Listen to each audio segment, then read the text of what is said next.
I would say my first steps into the art world were pretty much when I was a teenager. So I started taking photographs when I was about 15, and initially I really thought I would be more a writer, an author, than a photographer or a painter or a paintographer, as I call myself. But it really came early in my life. Pretty much, I think I was 19 the first time I made nude with a photography.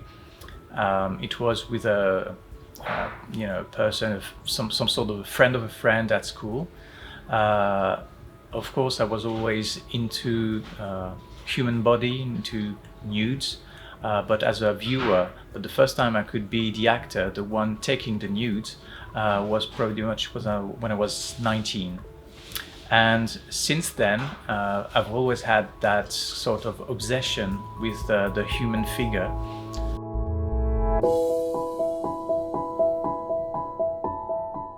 The first step is photography. So I have models posing for me.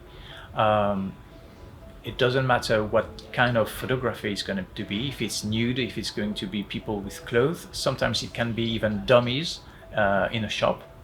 So that's the first step. I take photographs of model. A side step, which is also photography, is when I wander in an urban environment and I take photographs of material. So the second step is the digital combination. That's how I transform my models from normal people in flesh and blood with skin into what I would call virtual sculptures. That is, at that moment in my process, I transform the person into a sculpture, into some sort of a statue. So that's where I mix all the pictures I took, both of the model and the material.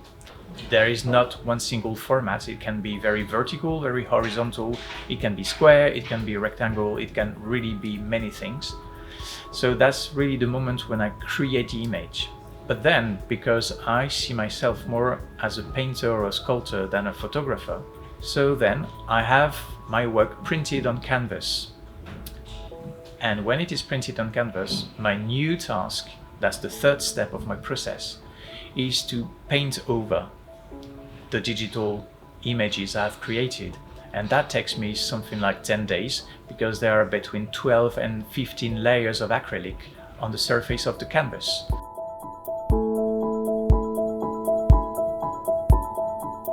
I believe that art really takes you to another place. It's not like everyday routine. So with art, you can really have some sort of time, a very special time when you can think of different things. You can see the world in a very different way. It happens to me quite often when I go to an exhibition or go to museums. I see a painting or I see a sculpture, and definitely I'm not in 2020, I'm in the past, or I'm in the future, or I'm definitely in a different place. And it feeds my imagination, but it also gives me a break from the current state of affairs, from the current world. So I think that's really what art is meant to be.